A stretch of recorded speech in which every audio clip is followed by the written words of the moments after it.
You're listening to Discovering Truth with Dan Duvall.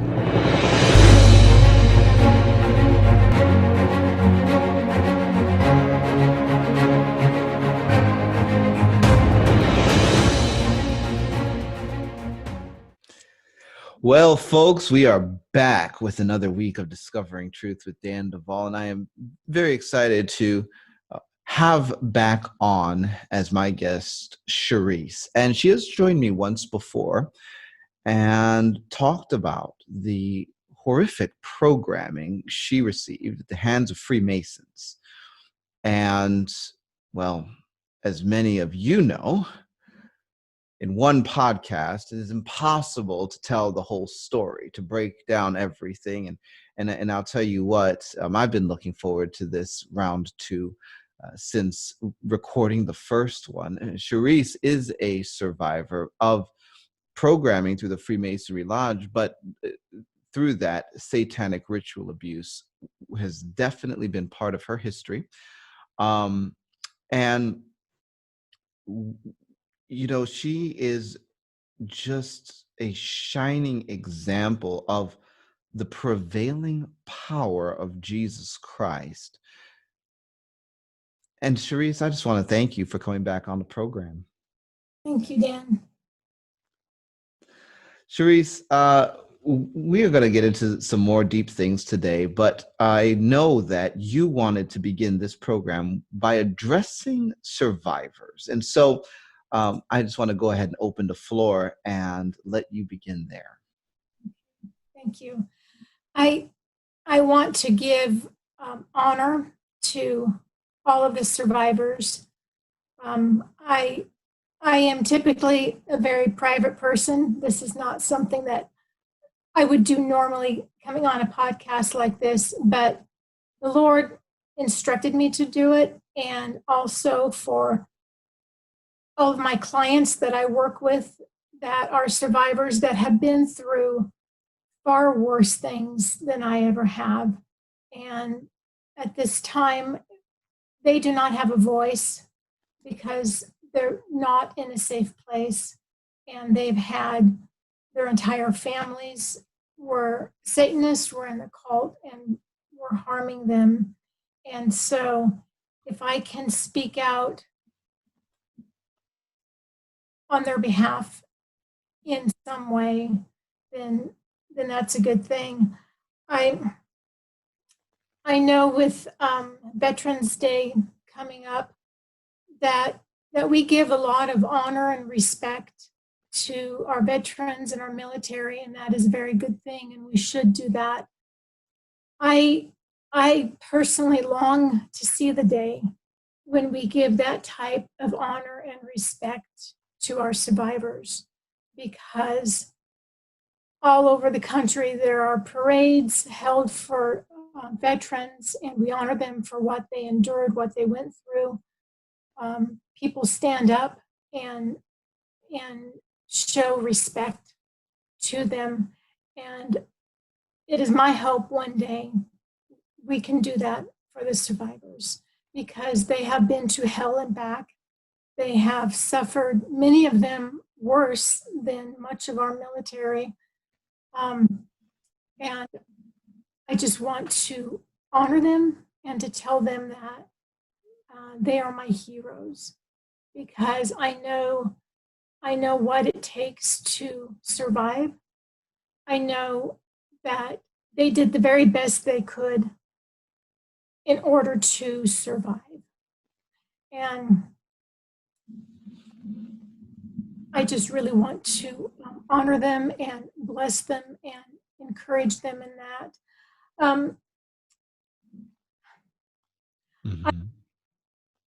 As I asked the Lord to give me justice for the things that were done to me and to give me recompense. I've asked him that many, many times. And as part of my justice and recompense, the Lord has taken me to heaven on a number of occasions, and he has let me see many things. One of the rooms the Lord took me in heaven, it was actually the room of tears. And there were beautiful, beautiful golden containers that were covered in jewels. And I watched as angels and scribes would take each tear we cried, and they would record each one in a book, and they would weigh it on a scale. And I've watched them take objects that our tears had soaked into. They have taken dirt, they have taken clothing, and they held them and cradled them as though they were precious and sacred, as though they were infants. And they extracted each tear out of all of those things, and they put them on the scale. So many of these survivors, you are deserving of justice and of recompense for the things that have happened to you. And I just encourage you to ask the Lord for that. Another thing that they also did with those tears is they put them on another scale, and they weighed them in judgment against the people who did these horrific things to us. And so there's going to be coming a time when each and every tear we cried out of pain and torture, those people who did that to us are going to have to pay for that.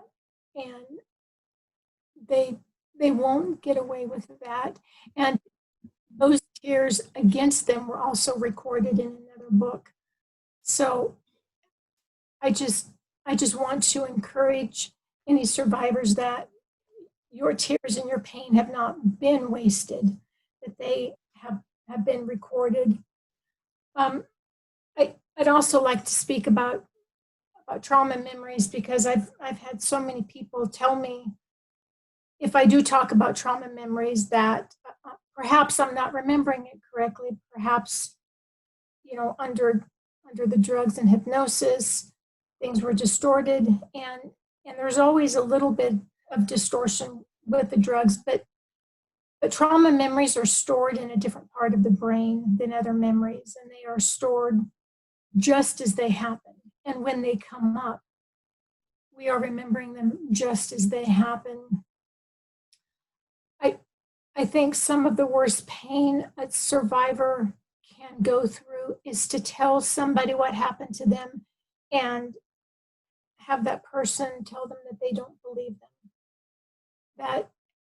That has happened to me. It's a very hard and difficult thing to actually open yourself up to someone and to tell them what has gone on, and then for them to say that they don't believe you is almost worse than the pain of the original trauma.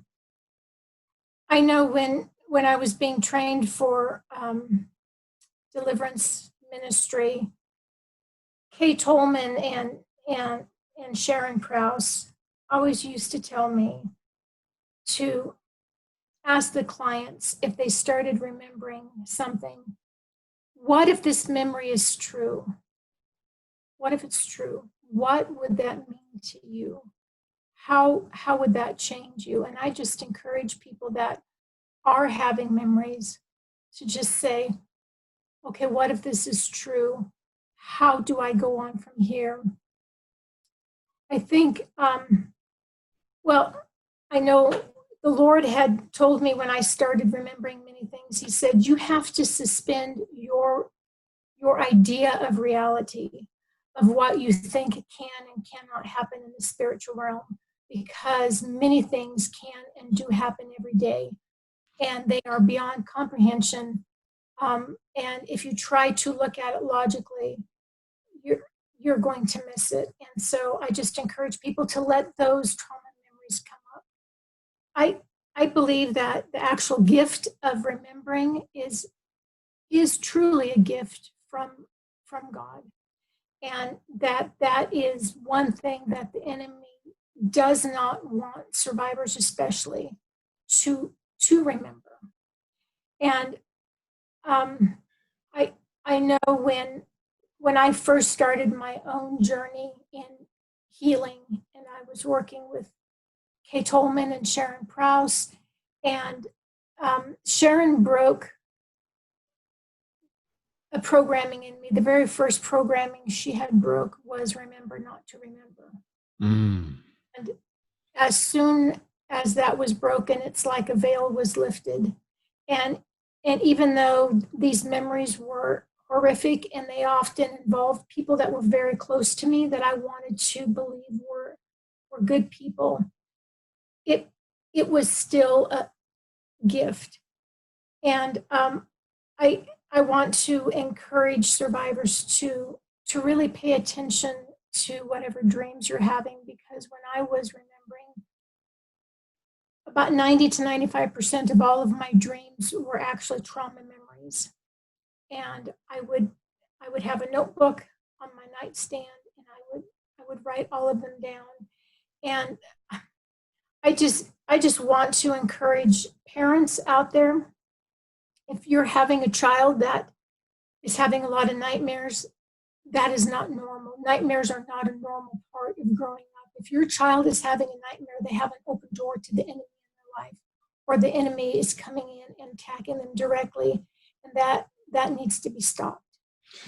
I want to just say a few things. You've brought up a lot of really amazing points already.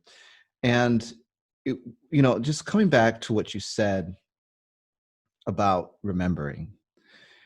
And, one of the things I'm just, I like to apply terminology to things to bring it to a discussion where everyone can, talk about something and know that they're talking about the same thing. And one of the terms I've been applying more recently is something I call the false reality overlay, or FRO for short. And the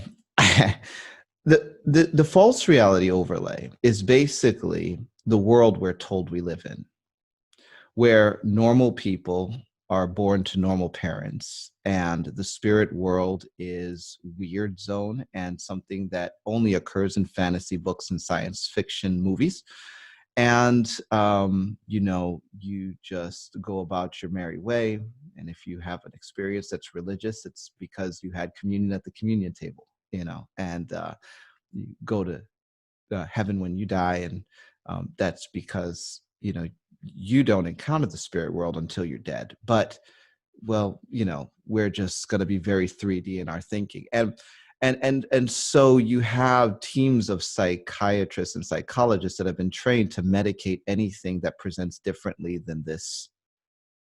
And the problem is that people are gauging, and we're literally trained from young childhood to gauge our ability to base ourselves in reality against a false reality overlay. So unless our reality looks like what we're told it should look like, which is the fiction, we are crazy and we are drugged. So there are some people that are, by nature of whatever's going on with them, locked out of the spirit world completely. They're just shut down. So with that population at play in the world, there's an additional evidence, because, well, they were not going to experience what other people did. And so survivors are essentially being put into this forced subjugation, where it's like, either I have to dissociate from my truth in order to not be deemed as crazy, or I can just try to accept my truth all the way into the psychiatric ward, where they're going to drug me until I no longer remember what my first name is. And so this is what's happened to a lot of people. And the fundamental problem is that everything is being measured against so it's the wrong plumb line. This false reality overlay is complete fiction. It's like, no, there are craft and they do abduct people. No, there are reptiles and they do live underground. No, there is a hollow earth. No, they do have a Nazi base in Antarctica, and there are people who have parts that work there. Yeah, they've been cloning humans for decades, and you might have some. And it's like, that's the reality. That's literally the world we live in. And yet people are still struggling because their memories are based in reality, Charisse. The reality is the memories, but they can't accept it. And then not only is the false reality there as a reinforcement, There was the programming. Remember to forget, the right to remain silent. Other programs that have official names because they've used them over and over again. And it's sad, and added to all of that, and I love the way that you brought this up, there's a lot of people that think that their memories are nothing more than a curse, that their memories are the reason why God failed them, they're worthless, and they don't want their memories. But you said that memories are a gift. And that, I think, is a very mature perspective. That's some perspective that has come from a journey. But anyway, I'm going to turn it back over to you. I just wanted to highlight a few things. Thanks Well, for bringing it up. well, thank you for that. I appreciate that. Yes, our memories of survivors, the Lord is going to be using our memories against the enemy to bring the enemy down in certain areas. Each survivor out there is a warrior. They are an unseen warrior. They are an arrow in the hand of God, and God is going to shoot those arrows at the foundations of this evil. Come on. And it's going to start to crumble. I just encourage every survivor to take those memories and to use them as arrows and to fire them back at the enemy, because you have knowledge of the enemy that many people don't possess. And we need to start being proactive and aggressive and in firing back, because we are not victims, we are overcomers. Come on. We are soldiers. We are soldiers. We are warriors. We have fought more heinous wars than anyone can ever imagine. We have died. We have been resurrected, and we are here. I'd also like to mention too what goes on in the spiritual realm whenever someone is hurt in this manner is that there are many placards, many signs that are placed in the spiritual realm above us that say rape, abuse, torture, and many times when a person encounters somebody that is very demonized, those demons see those placards that are above us, and then they take advantage of that. It's like a magnet to draw people to us to continue that violence against us. But those placards can be broken very easily in the spiritual realm, and I encourage everyone to do that. I believe that I had many of those placards above me in the spiritual realm. I could not understand why everywhere I went, people would come out and try to rape and molest me. I would go into a store. I mean, in public places, strangers would come out and do these things. And one of my memories is when I was 6 years old. We lived in a small town. We went to a Baptist church, and we had potlucks. And I remember everybody was in the basement of the Baptist church having a potluck, and I needed to use the restroom. And I had walked upstairs, and it was down a long, long hall.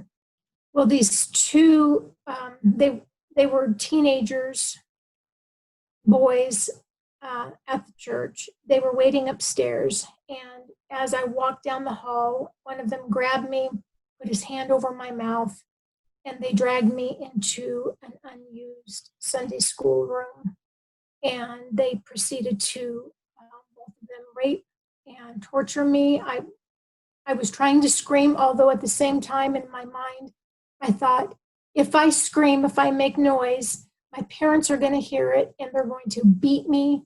And I feared my parents worse than I feared what was going on to me. And so one of them placed his hand over my nose and mouth. I couldn't breathe. And after the second one raped me, I died. And they knew that they had killed me. And I remember standing next to my body looking at it, and I could hear their conversations. They were panicked. They said, "We got to get out of here." They ran. Uh, Instantly, I could see my two angels standing next to me, and Jesus was with me. And he got down on the floor next to me. He cradled me in his arms and he cried. He cried. And I could tell he was very, very broken. I've had many people ask me, why didn't he stop it? If you are sold to someone, if the enemy has a legal right to you, Jesus cannot come in and those legal rights that the enemy has to you. But my two angels were there, and Jesus breathed on me and he said, "It's not time for you to go. I have a plan for you. I need you to go back." And I remember all of a sudden I woke up and I was in horrible pain and I was all alone. At that point, I couldn't see Jesus and my angels.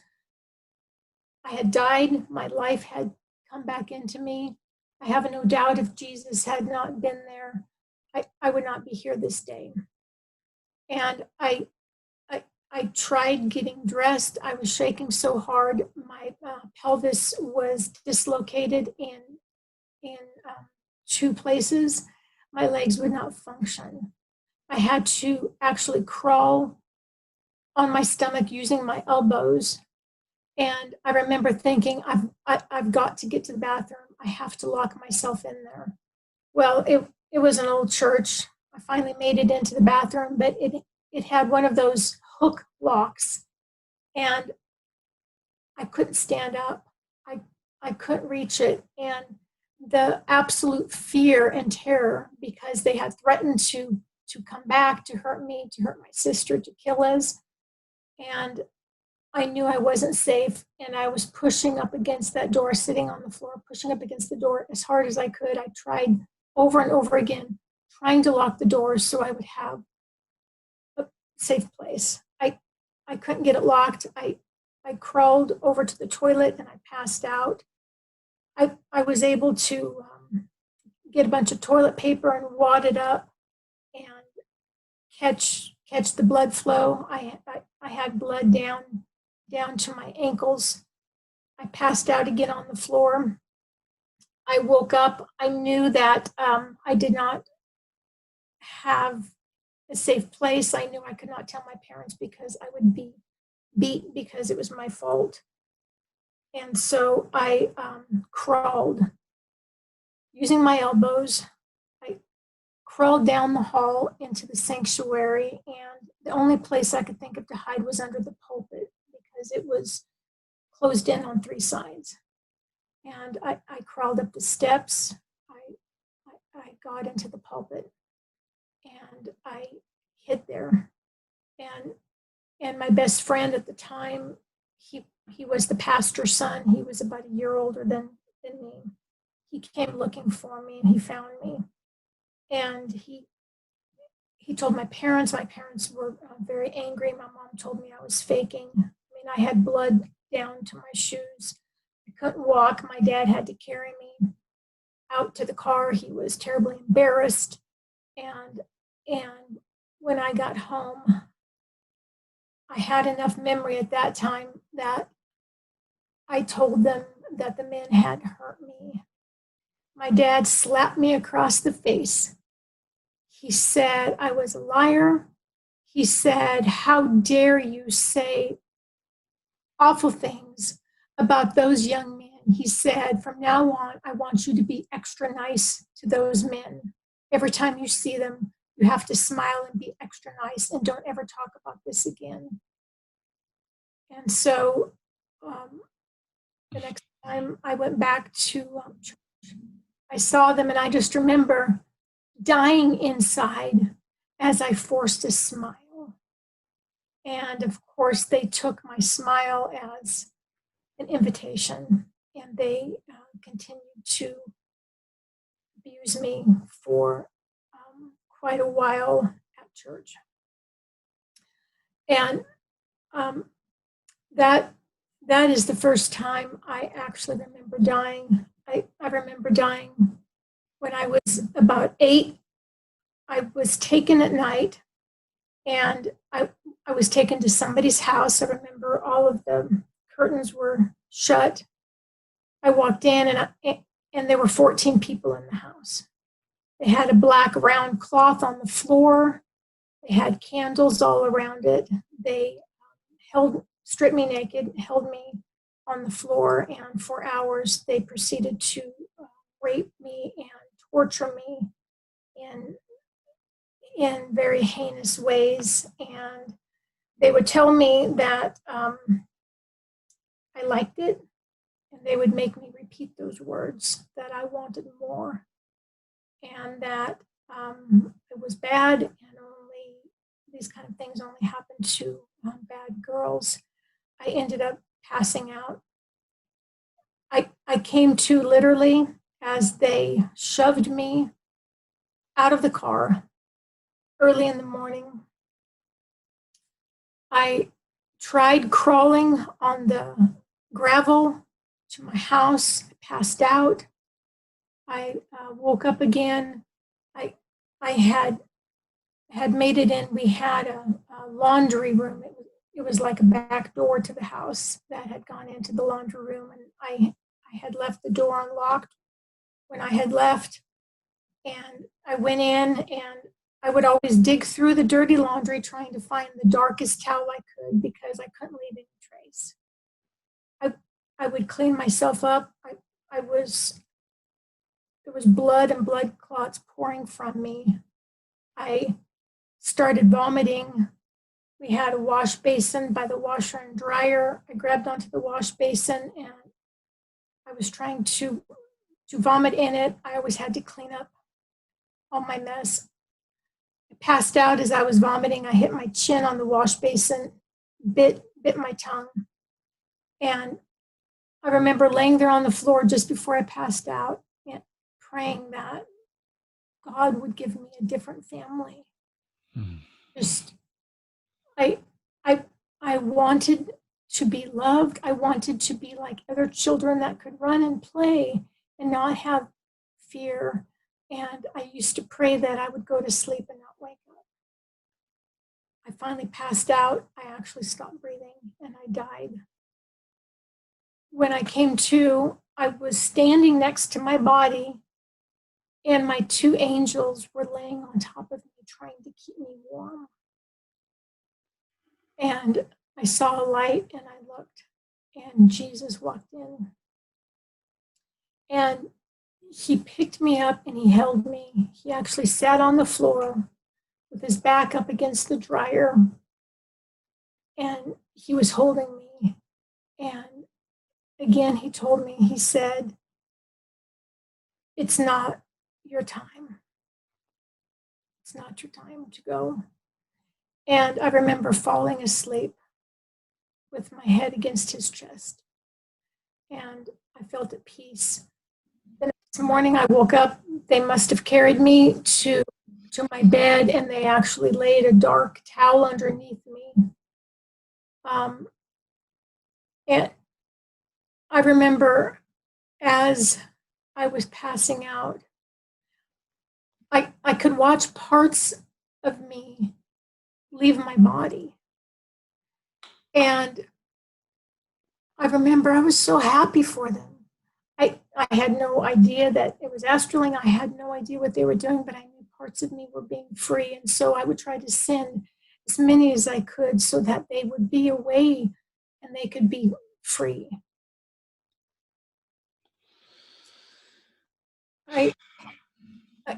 I remember the third time I died, and again, I believe that this had to do with some placard in the spiritual realm above me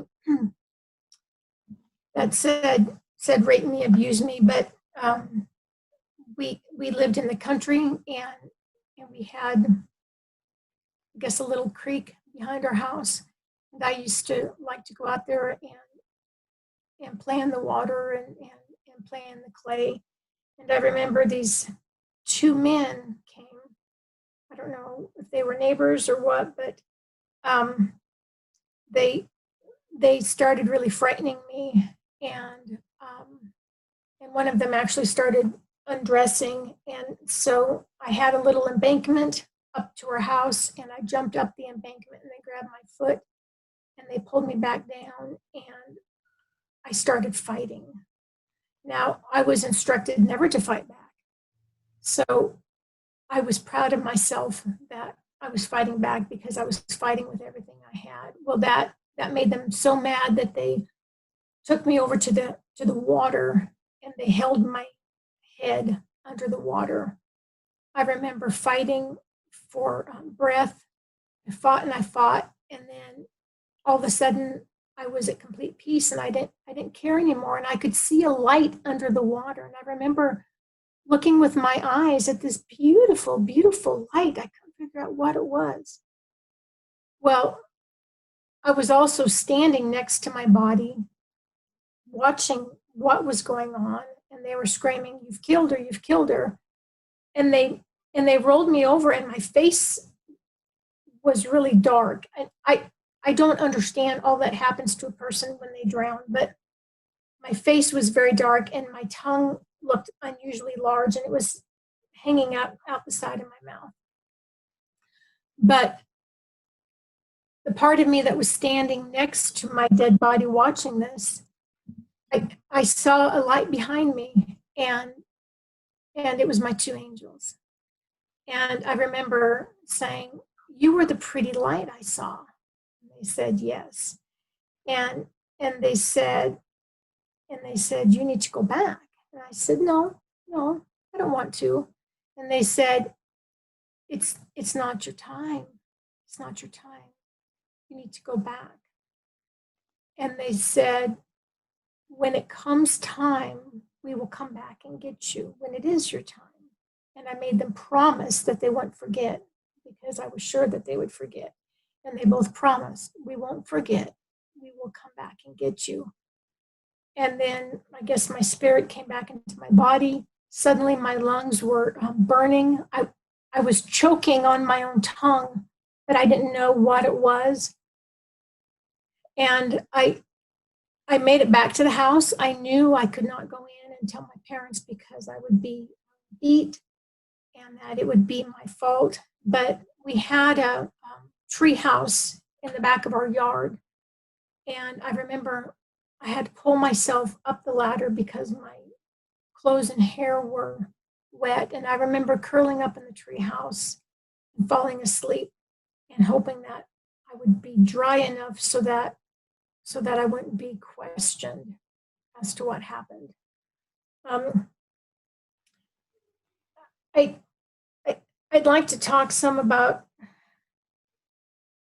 different things that the enemy can do. Well, before you go there, I'm going to ask you the same question that everyone's thinking. By the time you see these angels at age 9, and they are, working to keep you alive, is there a part of you that is even questioning if they are serving the right God and if Jesus is actually in your corner because he's sending you back into this world? Or was it more of a refreshing time where it's like, I know that there's a whole kingdom fighting for me on the other side of the veil? How were you processing this? Well, at the time, I only had memories of Jesus and the angels helping me at the time that it was happening. The next morning when I woke up, I didn't have those conscious memories. But at the time that I could see them, um, I, I was very relieved. Mm. I was at peace. They were the only things that I had that seemed to care about me in this world. And I had much anger growing up that I didn't know why. And I think a lot of my anger at the time was towards God for not Mm. me. And then when I started really reading and studying all of the curses that were brought upon me, and as God being a fair judge, he can't go against those things. And so when the enemy has a legal right to attack somebody, the Lord, even though I believe it causes him great pain, Mm. he he can't come in and just stop it and Mm.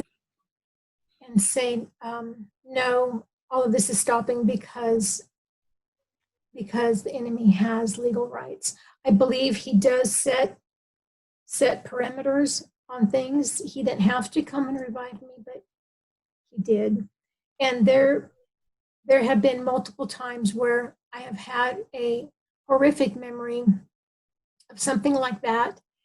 And then the Lord, he would take me to heaven, and in heaven on the floor, I'd call it a portal window. It's just a round golden window on the floor, and he would show me what happened through that vantage point, so that I believe so that it was separating me from having to relive the trauma memories again. It was almost like something I was watching. And there were many times where the Lord would actually take me back through a memory, and he would show me where he was and where my angels were and how their swords were drawn and they were ready to cut the head off of the people who were tormenting me. They had the tip of their spear to their throats, and they were waiting for the word from God. Mm. And the Lord would say, we can't, we don't, you know, she's been sold, um, but they always brought me back to life. Um, there are many freaky things that the enemy can do that I want to talk about because most people do not believe it. Um, there are portals all over the world, and I know many people are familiar with the story of Jacob's ladder, and that was an angelic portal. Mm. Well, the enemy always likes to copy whatever the Lord does, and so there are many demonic portals all over the world. And I remember one time when I was being tortured and I realized I could start sending my parts out. Some of these parts went to the second heaven, to these portals, and I found myself in different countries. So the enemy can take planes and people through portals where you can be in one spot, and within a very short period of time, you can actually be clear across the world in a different country. And what person is going to end up believing you if you say, oh, yes, I was, clear across the country this morning and now I'm back? And I believe the enemy's desire, obviously, is to label all survivors as liars. But I've seen the enemy take physical children and hide them inside of other people. The enemy did that with me. He hid 3 children inside of me. I have also seen with my eyes, I have seen demonic entities be summoned, and they would come forward and they would take the bodies of those that they had killed, and they would disappear into the earth. And I knew that if there were any people close by who professed to be Christians, who lived close by, those bodies were deposited underneath that Christian's house. because then their blood would be crying up. Their land would become defiled, and it would bring curses and other things on their house. So there are many ways the enemy gets around things. Now, let me ask this question before you go any further. You said that they had hidden 3 physical children inside of you. Yes.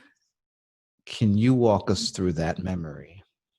Yes. Because I know what you're talking about, and I was quite shocked when it came up. But people need to hear this. Yes.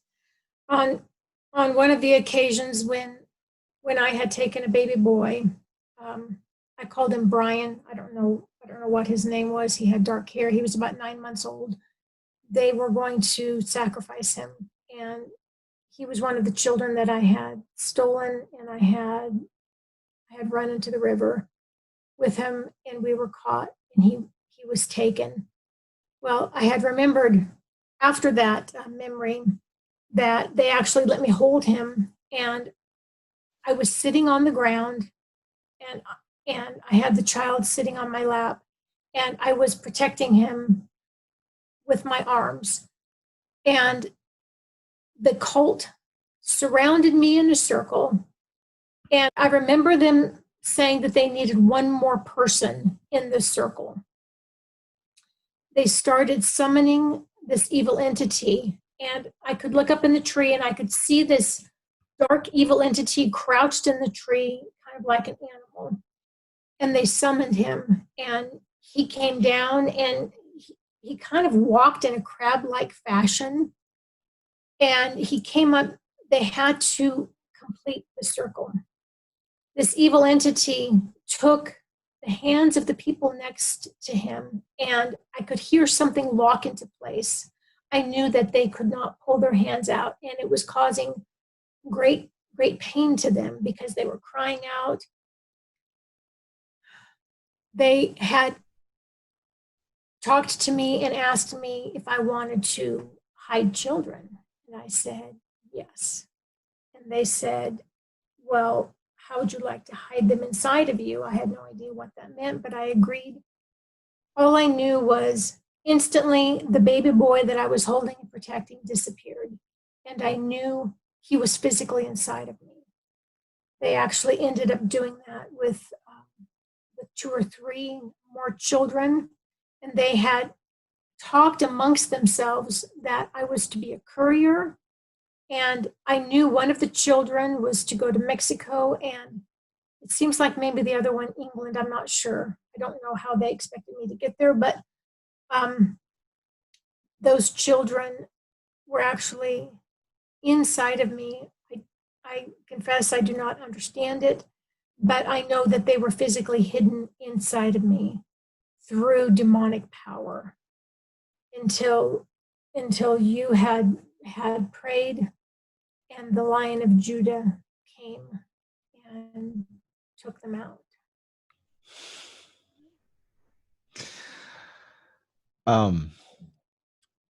So this is just another one of those things where I am continually humbled by the kinds of things, the work that I'm doing with survivors requires. There are so many things, folks, that I literally don't even have the guts to say on my own program yet. Because if I just say it, it almost seems like I am discrediting myself. But when you hear someone else say it, and there is a fruit of deliverance, then it's substantiated.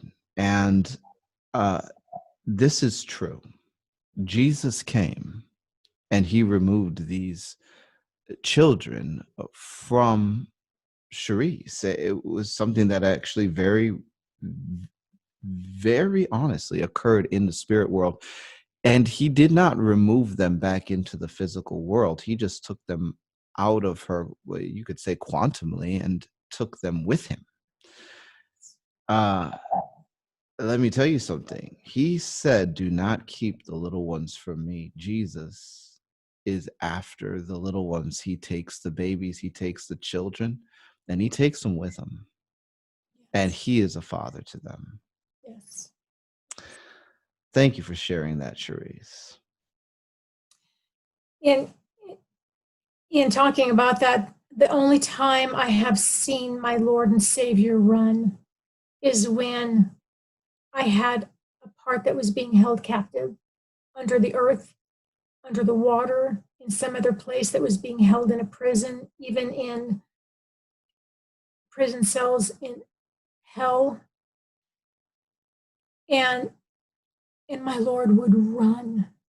And I knew that was for my benefit because I was so important to him. And once I had confessed, renounced, broken, whatever it was that was holding them in place, he did not want them there 1 second longer, one second longer of torment. And I know that he will do the same for other survivors. He will show himself mighty. He will run on their behalf to set them free.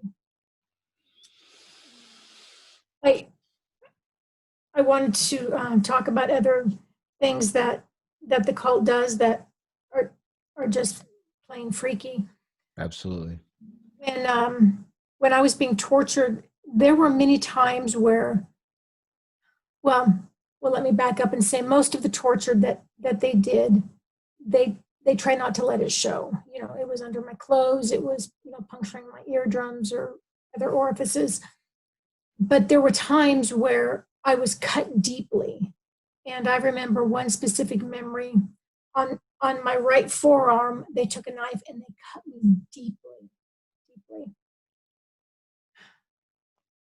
They came to me with 13 small dried berries. There were 12 blackberries and one red berry. I don't know what they were. They were very small dried ones. They told me I had to eat them.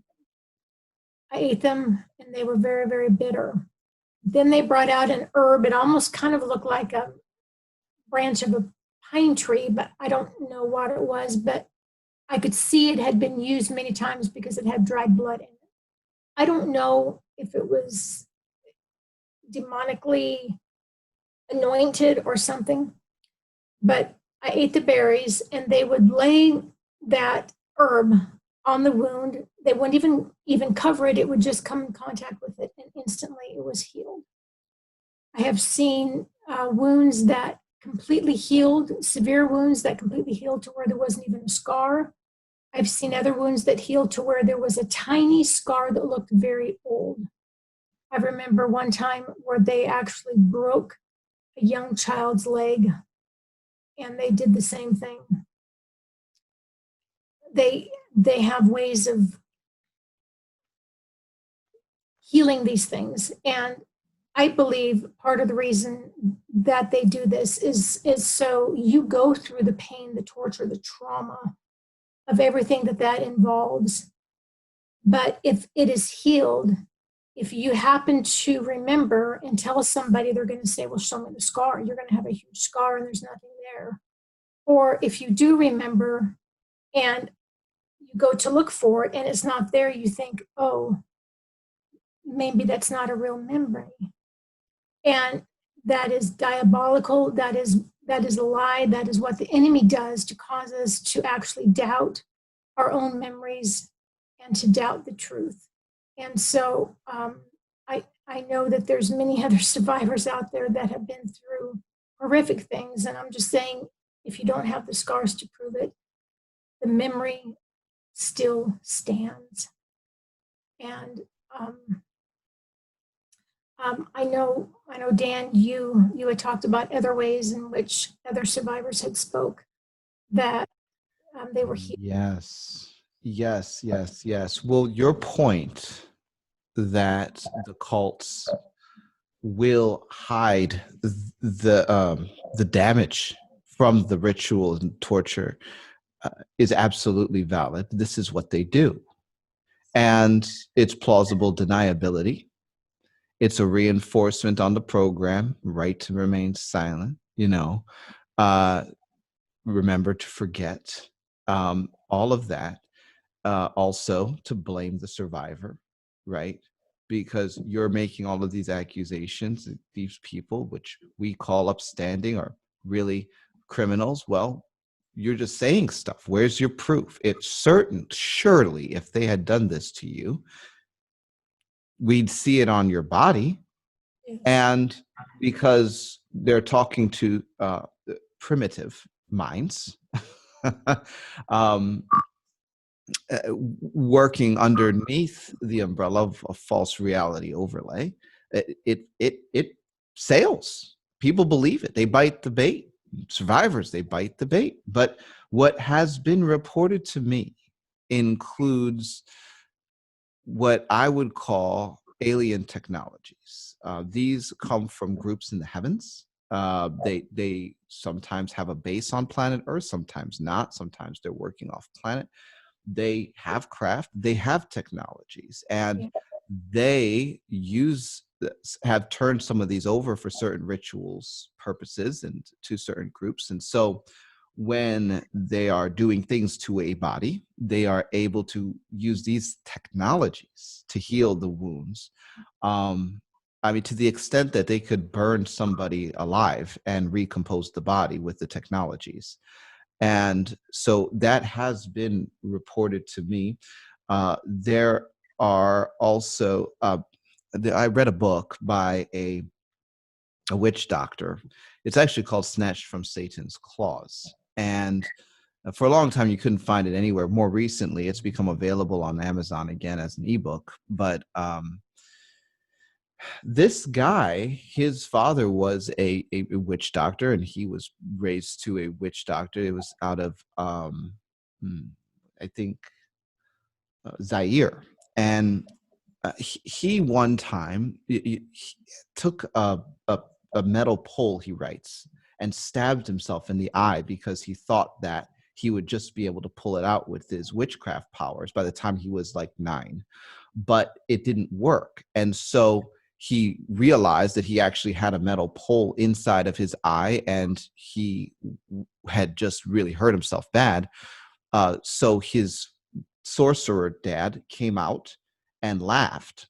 And so he pulled the pole out of his eye. And of course, now his eye is completely damaged. So according to his memory, his dad took the eyeball out of the socket physically with his hand, took the wound off of the eyeball, put it on his leg, and put the eyeball back. This is all witchcraft power, but this is African bush witchcraft, and Yes.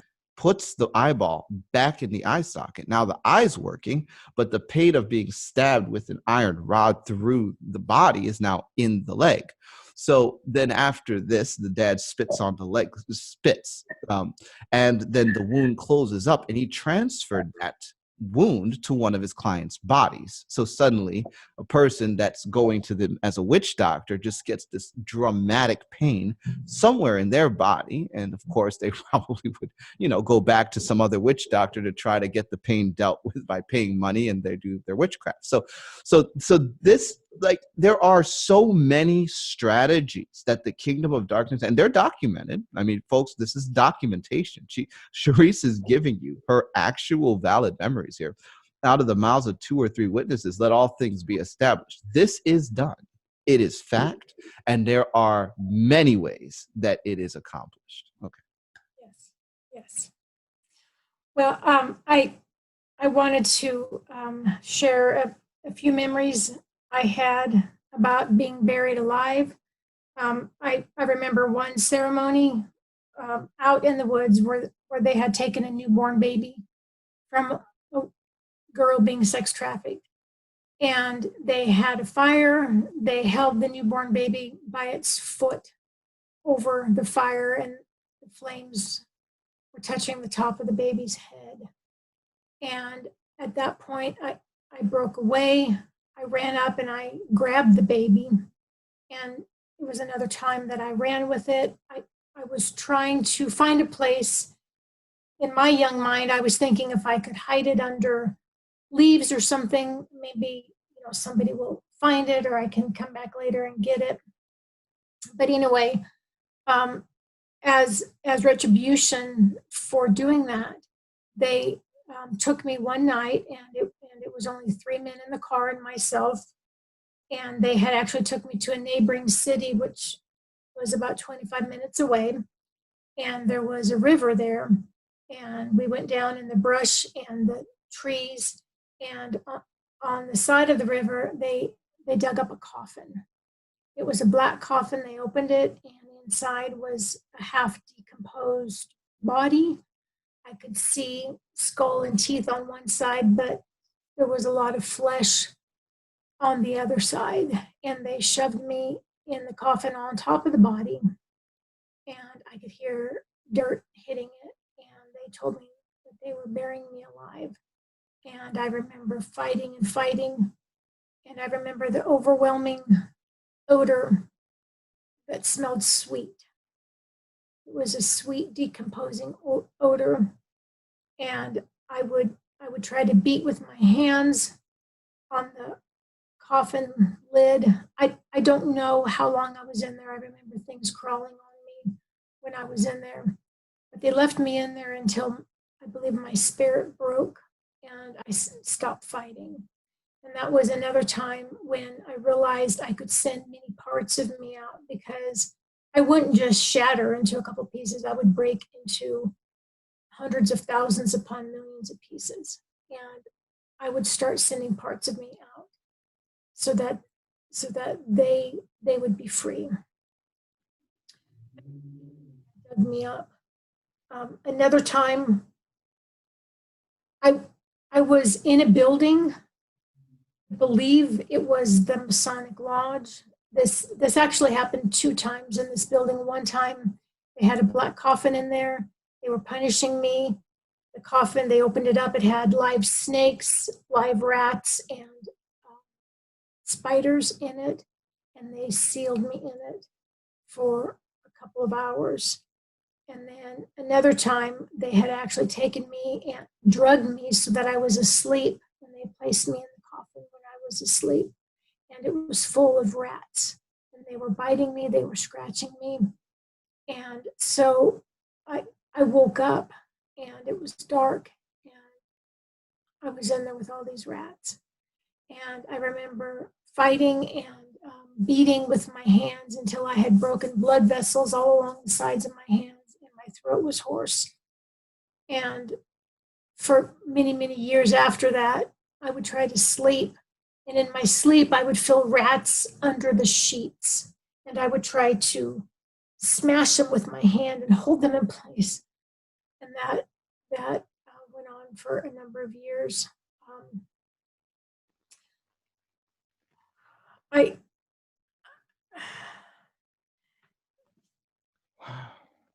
After I was sold, the men that I was sold to would often sell me to other people.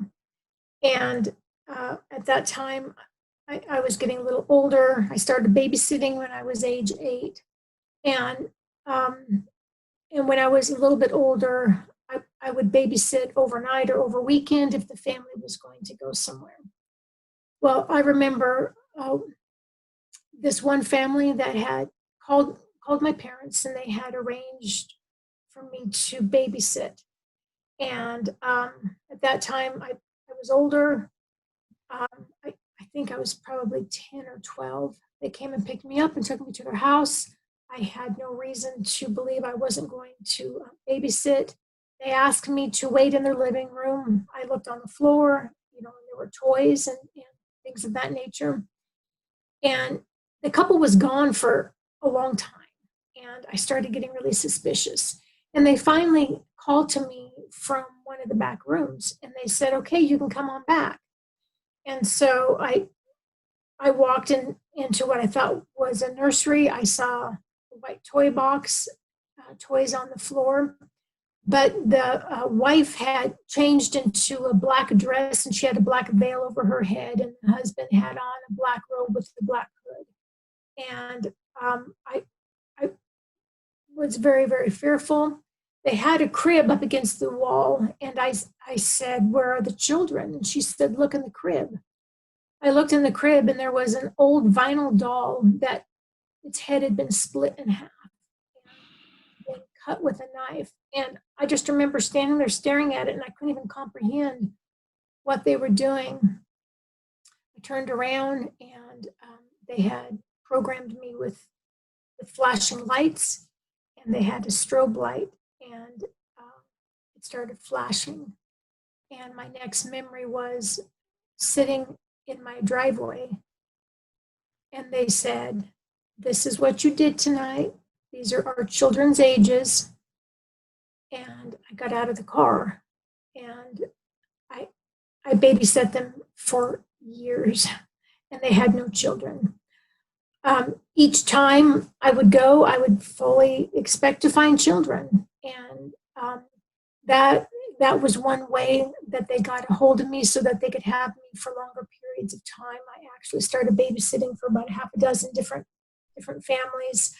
I know on one occasion when I was in junior high, one of the coaches at the school, I would babysit for him and his children, and he actually had several children. He would leave coded messages inside of my locker, and they would say things like TikTok, picking you up at such and such time, wear red, and all of those things were codes. Well, on this one occasion, they had instructed me after school that I was not to ride the bus home, but I was to walk down the street. I remember I was in a complete trance. I remembered I had to go down so many streets, and it was so many houses down. And I went into this house, and there were 4 other people in there, and they were smoking marijuana, and I couldn't understand what was going on because I couldn't find any children. They had me sit on a chair in the middle of the room. They started pulling out hair. They would stick pins under all of my fingernails and all of my toenails. They would puncture my eardrums. They would do many other heinous things to me. And they had a closet there off of their living room. And after they had abused me for hours, I was stripped naked and I was thrown in the closet. I was in that closet for 24 hours. And I remember I sat there naked, holding on to my knees and crying. And she made sure and told me, one of the women there, that I was not allowed to go to the bathroom in there. And I had to go to the bathroom so bad. When she opened up the door and let me out, I lost control of my bladder. She hit me hard, and I fell over backwards and hit my head. And then she went and got rags, and I had to clean up all of the urine. I remember also Joseph Mengele. One of the places that they would often take me to was the basement of the hospital or medical facilities, because they would often shock me, start and stop my heart. On this one occasion, I remember I don't know, 12 or 13, and they were electrocuting me. They had wires, and they would put them all over me, and it would cause massive blisters. Joseph Mengele by that time was an old man, and I had no idea at the time that he was so deceptive. I believe the whole thing was planned for my behalf, although I didn't realize that at the time. But Joseph Mengele saw them torturing me, and he commanded them to stop, and they stopped. He said, "This is my child, and I love her. You will not hurt her." And my heart I was so happy, because this was the first time someone had ever really stopped that torture. And he intentionally spoke very, very gently to me. He got me to completely trust him. I would have done anything for him at that time, because he was my only savior at that point. It was later that he started turning and torturing me and raping me. And I actually became pregnant with his child. And when I was about 5 to 6 months pregnant, I was taken to a medical facility, and there was a room with about 6 other very young girls there that they were all forcing early labor. And I remember there was a nurse there, and she was dressed in a nurse's outfit, and she had taken me to a room. They had stripped me naked, and then they had brought me back to this group room, and all I remember thinking was, I just wish I was alone. I'm in so much pain. I just wish I was alone. And my mother and father were actually present at this time. I believe my mother was in a trance-like state because my situation was a little more unusual than a lot of families of satanic ritual abuse where both of the parents are deeply involved in it. My mother was not, but she was a victim of programming. And so the more I would cry out in pain, the more my mom would laugh. But it was such a big thing for me to be having Joseph Mengele's baby. And I remember Joseph Mengele telling me, he said, my name is spelled with an F. That was very important to him. So I always had to remember his name was not Joseph PH, but it was with an F. And when it came time for me to have his child, they put some type of recording device, spiritual recording device on me. I couldn't see it. But they said, Joseph's not here and he wants to watch his child being born. And so I don't understand it, but it was some type of spiritual camera, some type of recording device in the spirit that he could watch everything. And I remember it was a boy, and they took him. I'm assuming that they killed him. I don't know if they gave him to someone or not, but that was a very, very big thing to have Joseph Mengele's child. And I out of defiance for Joseph Mengele, I named the child Israel Abraham. I named all of my children. Another memory I have when I was in the 9th grade, and I was actually pregnant because I remember the school nurse coming to me. I was nauseated, I was vomiting. The school nurse asked me to come to the office in junior high. She put her hand on my stomach. She said, is your father hurting you? And of course, I had no memory of ever even being with a man, so I couldn't comprehend what she was saying. She said, I think you're about 5 months pregnant. And I said, no, that's not possible. Well, they had called my mother, and my mother said, no, you're just constipated. Well, anyway, it was about that time that I went to school, and there was a note in my locker that it gave me a date and a time, and it said, wear red. And one of the men that I babysit for said he needed me to babysit on a Sunday night, and he would take me and drop me off at junior high the next Monday morning. He came and picked me up on a Sunday night. Instead of driving me to his house, he took me to a nearby town, to a motel. And I walked in the room, and there were 2 other young girls, probably younger than myself, already in the room, and they were drugged in a trance-like state. He drugged each of us, poured alcohol down our throat, stripped us naked.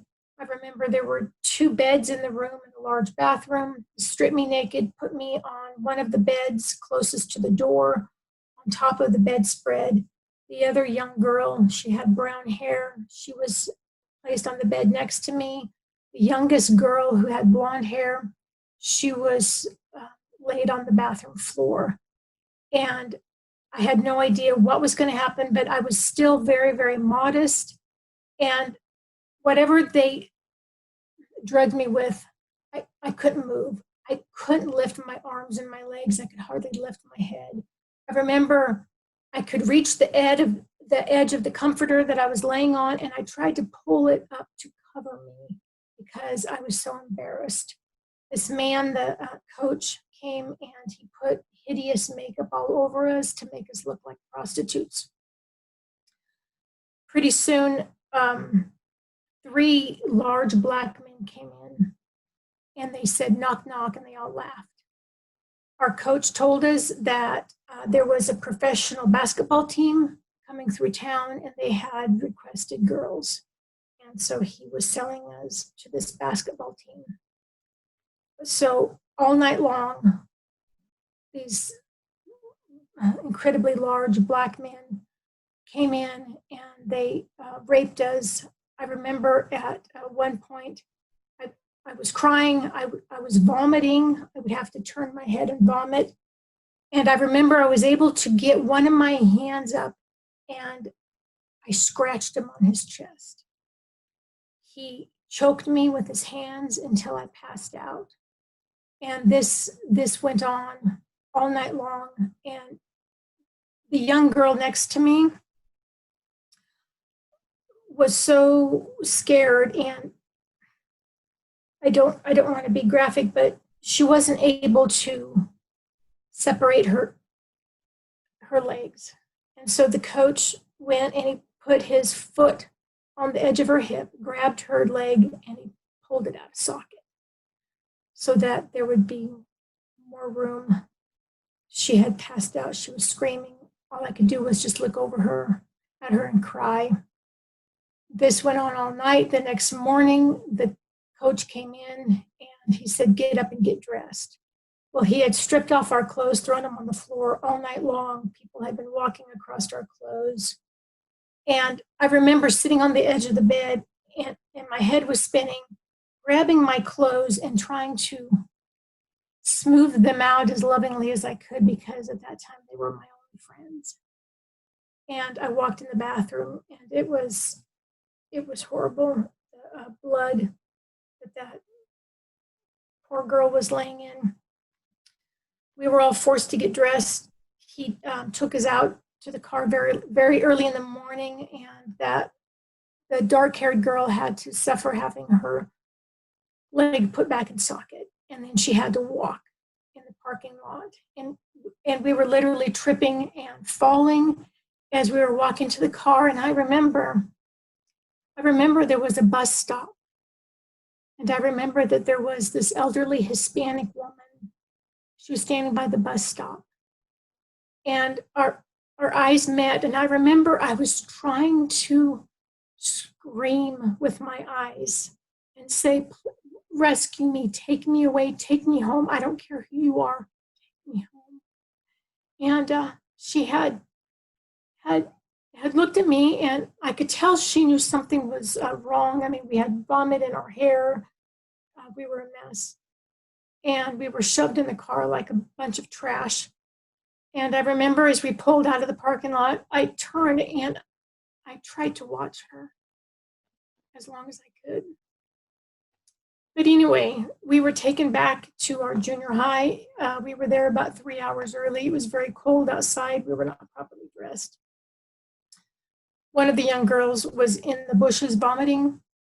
There was a bench outside. I curled up and fell asleep. And when all the buses came and the school opened, we went inside and I tried washing the vomit out of my hair. I tried pulling my sweatshirt up because I had bruises all over my neck. And we had to go to school like nothing was wrong.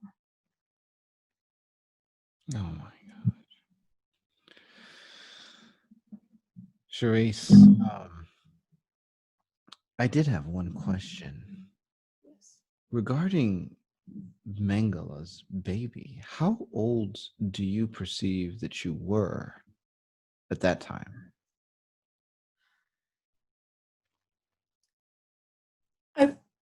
I think I was probably about 13.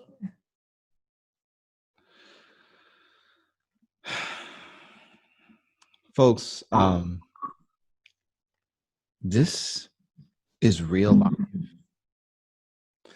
I don't know how else to say it. I am personally sick and tired of the false reality overlay. Uh, the dismissiveness that comes along with a referential point that is false. Too many people are going to, get to the end of a story like this and say, meh, I don't believe it, or it's just one in a million, or, there's such a dismissal and a desire to dismiss because, and I've found this to be the case for a lot of people. People don't want to think through problems they don't already have a solution for. They don't want to solve something that isn't already being solved. And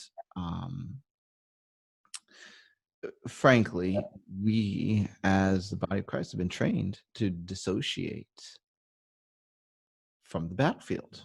Just pretend like it's not there. As a matter of fact, I can count a whole bunch of churches that'll tell you demons aren't even real, and Satan is just a theme. It's just a metaphor. I am sick and tired of the false reality overlay, and one of the reasons why I so appreciate you, Charisse, is that you shatter that with a massive, massive hammer. And the body of Christ needs it. We need it. We need you. And I appreciate you. And with that said, did you have any closing thoughts before we conclude this program?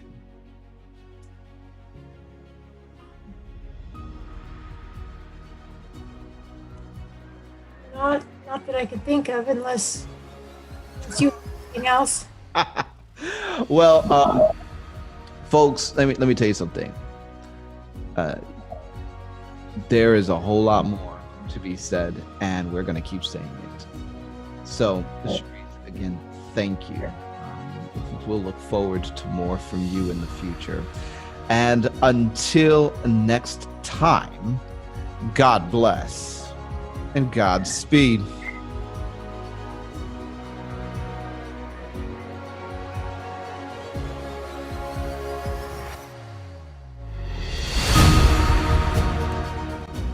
You've been listening to Discovering Truth with Dan Duvall.